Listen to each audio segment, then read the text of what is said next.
الحمد لله رب العالمين نحمد الله ونستعينه ونستغفره ونتوب إليه ونعوذ بالله من شرور أنفسنا ومن سيئات أعمالنا فمن يهده الله فلا مضل له ومن يضلل فلا هادي له وأشهد أن لا إله إلا الله وحده لا شريك له وأشهد أن محمدا عبده ورسوله فصلوات الله وسلامه عليه وعلى أهل بيته الطيبين الطاهرين وعلى أصحابه الكرام الغر الميامين العلماء العباد وعلى التابعين لهم بإحسان إلى يوم الدين. يا أيها الذين آمنوا اتقوا الله حق تقاته ولا تموتن إلا وأنتم مسلمون.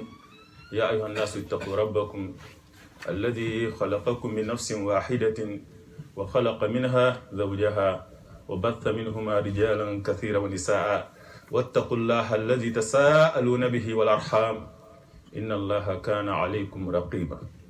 يا أيها الذين آمنوا اتقوا الله وقولوا قولا سديدا يصلح لكم أعمالكم ويغفر لكم ذنوبكم ومن يطع الله ورسوله فقد فاز فوزا عظيما. أما بعد، أيها الأحباء في الله، أيها الإخوة في الإسلام، طبتم وطابت ممشاكم وتبوأتم من الجنة منزلا وجمعني الله إياكم عند مستقر رحمته في جنات النعيم مع حبيبنا وقدوتنا محمد المصطفى عليه أفضل الصلاة والسلام. جعلنا الله نحيا على سنته ونموت على ملته ونحشر في زمرته وتحت لوائه وننال شفاعته ونشرب من حوضه الشريف شربة لا ندمع بعدها أبدا. Alhamdulillah, louange à Allah.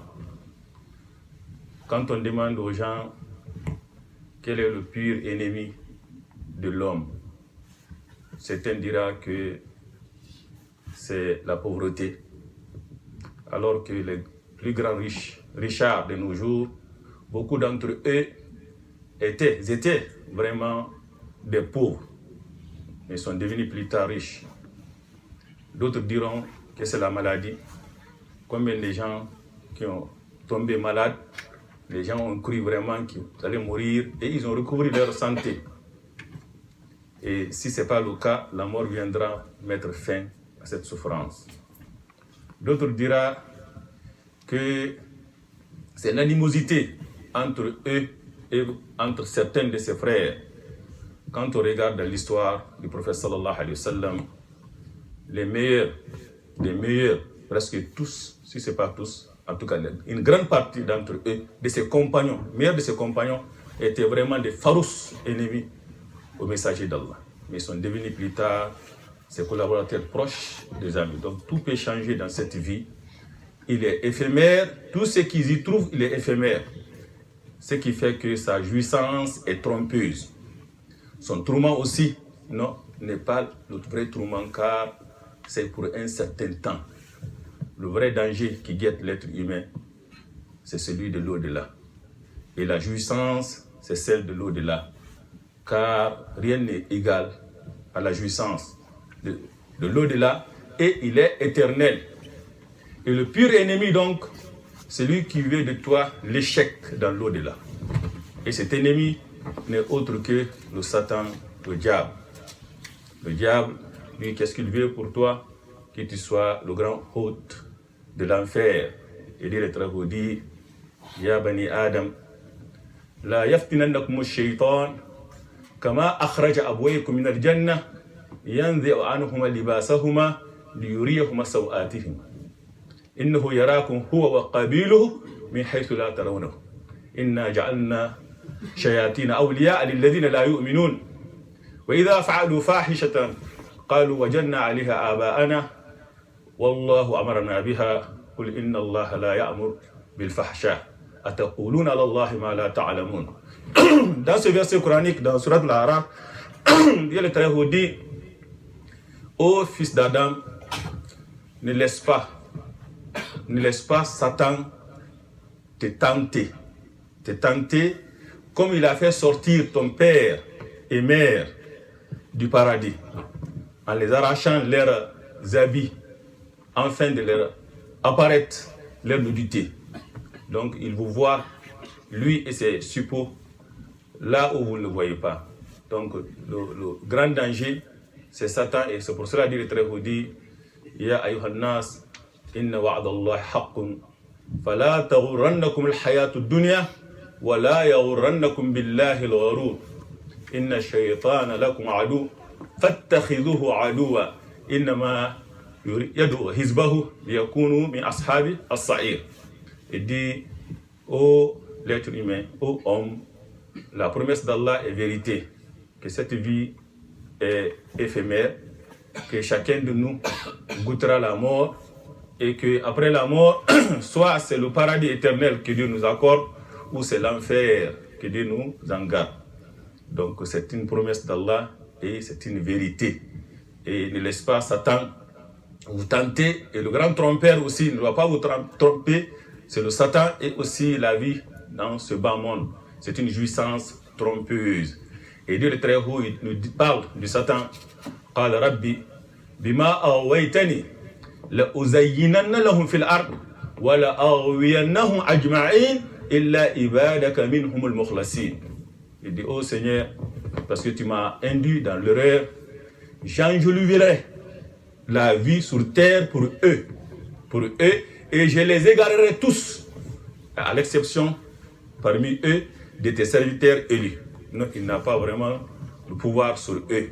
Et il le dit encore, قال فبما أغويتني لأقعدن لهم صراطك المستقيم ثم لآتينهم من بين أيديهم ومن خلفهم وعن أيمانهم وعن شمائلهم ولا تجد أكثرهم شاكرين.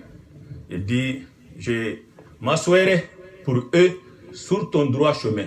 Satan est assis sur le droit chemin. On avait dit l'autre fois que le messager d'Allah a fait des traits, une ligne directe, tout droite. Il dit, voici la voie d'Allah. À côté, beaucoup de chemins, beaucoup de lignes qui sont des sentiers du diable. Et sur ce chemin droit, cette voie droite, cette ligne droite, Satan est assis à côté, aux aguets. Il ne veut pas vraiment que l'être humain l'entreprenne, parce que cette voie l'amène vers son Seigneur, il l'amène au paradis.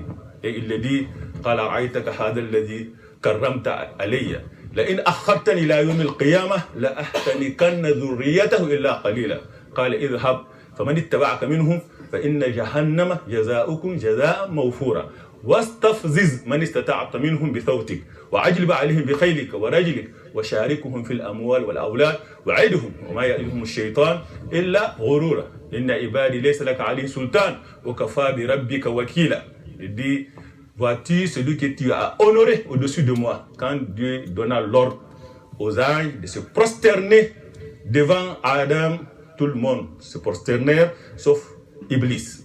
Il dit, tu l'as honoré au-dessus de moi, j'égarerai sa descendance. Donc son objectif principal, c'est sa descendance. C'est pour cela que le Très-Haut dit, Ya ayyuhan nas, ittaqu rabbakum, wakhshu yawman la yajzi walidun an waladihi, wala mawludun huwa jazin an walidihi shay'a. Inna wa'dallahi haqqun, fala taghurrannakum al-hayatu ad-dunya, wala yaghurrannakum billahi al-gharur. Oh l'être humain, crains ton Seigneur et crains aussi le jour, redoute le jour où le père ne peut rien pour son enfant, et l'enfant aussi ne peut rien pour son père.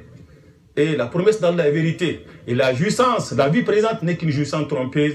Ne laisse pas Satan de te tromper. Et comment Satan arrive à ses fins? Et cette animosité, inimité entre Satan et l'être humain commença alors dès le moment où Allah ordonna aux anges de se prosterner, et Dieu le Très-Haut finit par chasser Satan du paradis, et il dit à Adam, ne laisse pas ton ennemi évident, manifeste, de te faire sortir du paradis. Il finira de faire sortir Adam du paradis, et son objectif, c'est de ne les jamais laisser retourner au paradis. Ne jamais laisser l'être humain retourner au paradis. Il veut que l'être humain suive son exemple.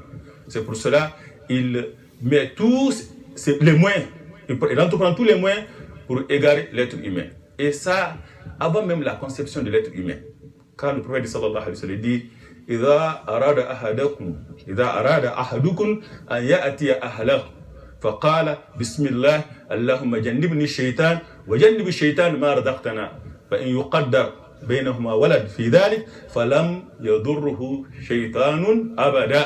Il dit quand l'homme dit Bismillah, Dieu écarte de moi le Satan et de celui que tu nous donneras comme enfant. Au moment de rencontre avec sa femme, Satan ne peut rien contre cet enfant. Donc c'est important que Satan, il y a une autre version qui dit Yushariku Shaitan Fijima. Ça veut dire vraiment que Satan, il est aux aguets.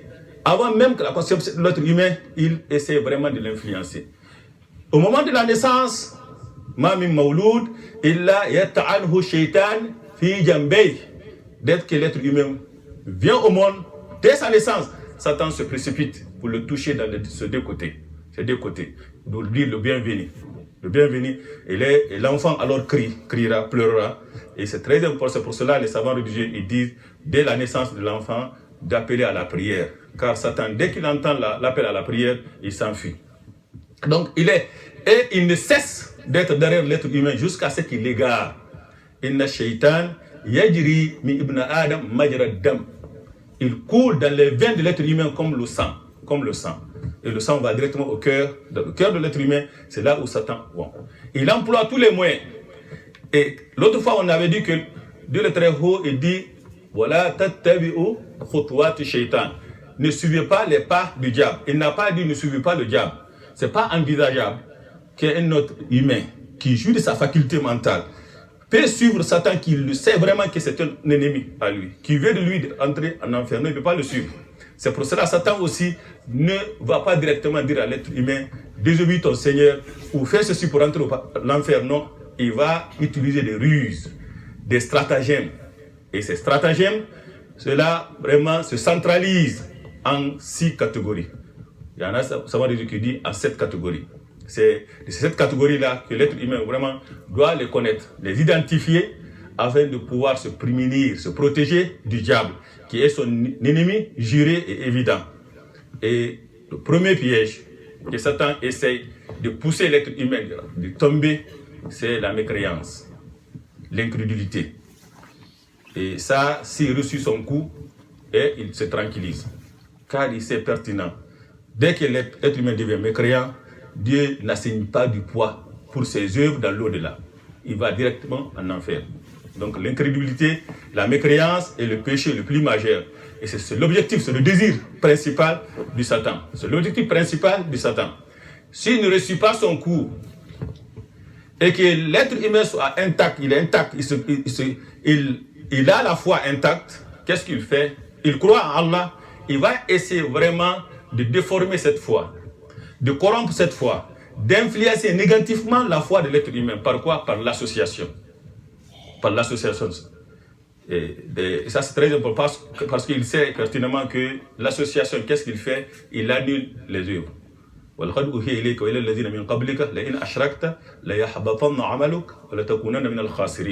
Il t'a été révélé ainsi qu'à ceux qui t'ont précédé. Si tu m'as donné des associés, certes tes œuvres deviennent vaines et tu seras parmi les perdants. Et Satan sait que avoir la croyance avec l'association est égal comme si tu n'avais pas la croyance, comme s'il n'y a pas la foi. Il n'y a pas de foi. Donc c'est pour cela qu'il essaie d'abord pousser l'homme dans le piège de mécréance, de l'incrédulité. S'il ne reçut pas, il essaie vraiment d'altérer sa foi par l'association. الذين آمنوا ولم يلبسوا إيمانهم بظلم أولئك لهم الأمن وهم مهتدون. Ceux qui ont cru et qui n'ont aucunement troublé leur foi par quelque iniquité, quelle que soit. Quelque iniquité. Et l'iniquité ici, c'est la tushrik billah inna shirka la zulmun azim. L'injustice, plus énorme injustice, c'est donné d'associer à Allah.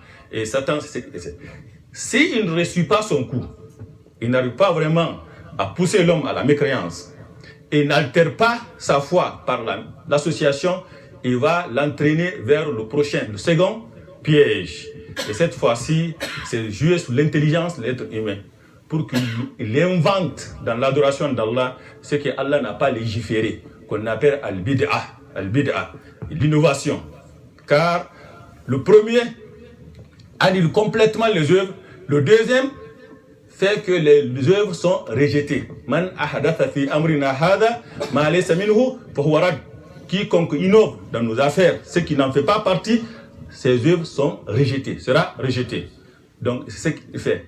Et il y a Fudayl ibn Iyad, en interprétant ce hadith, liyabluwakum ayyukum ahsanu amala, c'est ce verset coranique, liyabluwakum alladhi khalaqa al-maut wal hayata liyabluwakum ayyukum ahsanu amala. Celui qui a créé la mort et la vie, afin de vous mettre à l'épreuve, qui parmi vous sera meilleur en œuvre.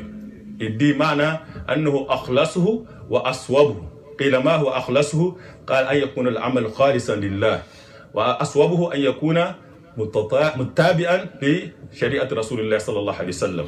Il dit que l'œuvre ne sera acceptée que si il est pur et juste. Comment ça veut dire l'œuvre est juste? Si il est juste, il est pur, ça veut dire qu'il cherche la face d'Allah. Il n'a pas associé dans ça. Il fait une œuvre, c'est pas d'essayer vraiment de faire ça pour d'autres personnes qu'Allah. C'est très important. On vient à la prière, c'est pour chercher la face d'Allah, l'agrément d'Allah. C'est pas pour faire vraiment plaire à autrui, à une autre personne, ou une créature. Et qu'il soit conforme aux traditions du prophète sallallahu alayhi wa sallam. S'il n'est pas conforme à la tradition du prophète sallallahu alayhi wa sallam, il est rejeté. Donc, qu'est-ce que Satan fait? Il va vraiment pousser l'homme à innover dans l'adoration d'Allah. S'il va perdre son temps à adorer dans cette situation, et tous ses œuvres seront rejetées. S'il réussit son coup, il se tranquillise. S'il ne réussit pas son coup, il va l'entraîner au troisième piège. Ce troisième piège, c'est des œuvres obligatoires. Satan sait pertinemment que dans l'au-delà, c'est une question de balance, deux côtés de balance. Si la balance côté droit est lourde, la personne va au paradis. Si c'est côté gauche qui est lourd, il va en enfer. Si, qu'est-ce qu'il fera? Il va vraiment alléger côté droit, qui va le pousser à délaisser les obligations, surtout la prière. إنما يريد الشيطان أن يوقع بينكم العداوة والبغضاء في الخمر والميسر ويصدكم عن ذكر الله وعن الصلاة هل أنتم منتهون. Satan ne veut que par là, par l'alcool et l'autorie, pour s'aimer l'animosité entre vous et la haine, et vous empêcher de invoquer Allah et d'accomplir la prière. C'est ça le Satan qui font. Et la personne, pendant le matin bonheur ou Salat al-Fajr, il peut mettre le réveil. Et quand ça sonne, 6h ou 5h, il dit il reste d'abord un peu de temps. Il y a 1 heure pour se réveiller. Entre 5h et 6h40, donc j'ai un peu de temps, je vais un peu dormir un peu. Et il se réveillera que après 7h ou 8h. Donc c'est ça, le Satan essaie vraiment de le pousser à délaisser les obligations. Ou il va jouer avec son esprit. Et ça, il y a beaucoup de gens qui ont ça, qui disent at-taqwa hahuna. Il dit la piété se trouve dans le cœur. Et c'était un hadith du prophète sallallahu alayhi wa sallam. Mais l'interprétation, il est déforme. Il dit c'est pas important. L'important, c'est que tu as la foi, que tu crois à Allah. Donc il peut vraiment, il délaisse la prière, il se conforme pas à la tradition du prophète sallallahu alayhi wa sallam en prétendant que avoir la foi dans le cœur suffit. Tout ça, ça fait partie des œuvres du Satan. S'il réussit, il se tranquillise. S'il ne réussit pas, il va l'entraîner au 4e piège. Et ce 4e piège, c'est comme on nous vient de dire, c'est 2 côtés de balance. Si on ne peut pas alléger côté droit, on va alourdir côté gauche. Donc, il va le pousser à commettre des grands péchés. Des grands péchés. Et s'il réussit dans chaque étape que j'ai dit, qu'est-ce qu'il fait? Il fait de l'homme piégé un soldat de son armée. Un soldat de son armée. Il devient son adjoint sur cette terre. Il devient une publicité pour lui. Et ça, c'est pour cela, souvent, surtout les jeunes, ils trouvent parmi l'un de ses amis qui les pousse à prendre l'alcool ou à prendre la drogue. Et le premier pas, c'est ce qui est difficile. Ils vont vraiment enjoliver à ses yeux l'alcool, comme prendre l'alcool, c'est d'être brave. Prendre la drogue, c'est vraiment d'être brave et aussi audacieux. Donc on va vraiment enjoliver devant lui. Et s'il ne le prend pas, on le voit vraiment qu'il y a quelqu'un qui n'est pas éveillé et qui n'a pas de sens. أقول قولي هذا وأستغفر الله ولكم فاستغفروه إنه غفور رحيم. الحمد لله رب العالمين والصلاة والسلام على المبعوث رحمة للعالمين. Très chers frères et sœurs, l'être humain sage, le croyant, doit tout faire d'identifier, de connaître son ennemi, qui est le diable, Satan, et identifier aussi ses stratagèmes, ses ruses, ses moyens, ses ruses qu'il utilise vraiment de l'égarer. Car tout le mal qui est sur cette terre vient du Satan. Et il est actif. On demanda à un savant un jour, Ibn Hassan al-Basri, Hal yanamu shaytan? Qala idha nama iblis lastaraha ibn Adam. Il dit, est-ce que Satan dort? Il dit, s'il dormait, l'être humain se reposerait. Non, Satan ne dort jamais. Il est actif. Il est actif et l'être humain donc doit être vraiment vigilant, identifier ses stratagèmes, identifier ses ruses. Car, comme on vient de dire, il le pousse d'abord dans le piège des mécréances, l'incrédulité. S'il ne réussit pas, c'est la mécréance ou l'association. S'il ne réussit pas, c'est al-bida, l'innovation. S'il ne réussit pas, c'est de le pousser de délaisser les obligations. S'il ne réussit pas, il le pousse de commettre des grands péchés. S'il ne réussit pas, il va essayer de minimiser devant lui les grands péchés. Dire que les péchés sont non, c'est pas grave. Et ça arrive beaucoup. Ou dire que c'est des péchés mineurs, c'est pas beaucoup d'importance. Et la personne va maintenant ne se prémunit pas des péchés mineurs. Et le savoir religieux dit la kabirata ma al-istighfar wa la saghirata ma al-israr. Il n'y a pas du tout grand péché avec demande de pardon. N'importe quel péché que la personne commet. Et s'il dit astaghfirullah, il se répand sincèrement, Allah lui pardonne. N'importe quel péché, que ce soit plus petit que soit, s'il ne se répand pas, il insiste là au-dessus, ça devient grave. Car on ne regarde pas la petitesse du péché, mais on regarde la grandeur de celui qu'on a désobéi. Donc c'est très important et Satan, il joue sur ça. S'il ne réussit pas dans ça, il va dans ce qu'on appelle al-mubahat, ce qui est licite. Et donc c'est très important. Satan, il utilise tous les moyens. Le licite, qu'est-ce qu'il fait? Il pousse l'être humain à l'exagération, à l'excès. Les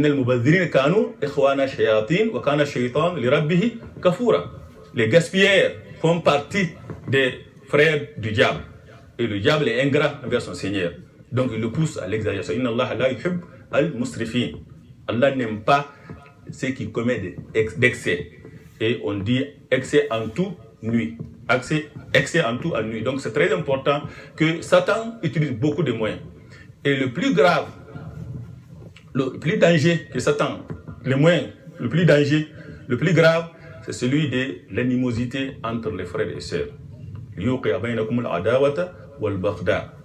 Et ça c'est très important, comme le dit le prophète sallallahu alayhi wa sallam, il dit, il arrivera un temps, Satan désespérera vraiment de égarer les gens concernant la mécréance ou l'association, mais c'est de vraiment susciter l'animosité entre eux, entre les frères et sœurs, surtout dans la famille. C'est pour cela que le prophète sallallahu alayhi wa sallam, ma min yawmin illa wa shaytan yada'a arshuhu ala al-ma' thumma yursil saraya. Il dit, il n'y a pas un jour où Satan ne met pas son trône sur la mer, il envoie ses soldats à l'assaut. Quiconque commettra plus de dégâts, ce jour-là sera le plus proche de lui.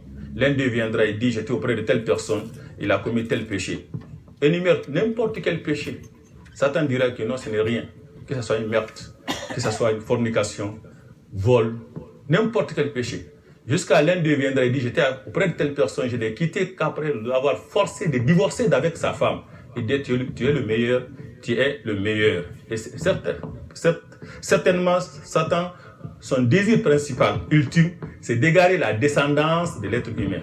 Et cette descendance, il peut l'égarer seulement quand il réussira à mettre la jijani ou l'animosité entre les deux piliers de la famille, qui est l'homme et sa femme.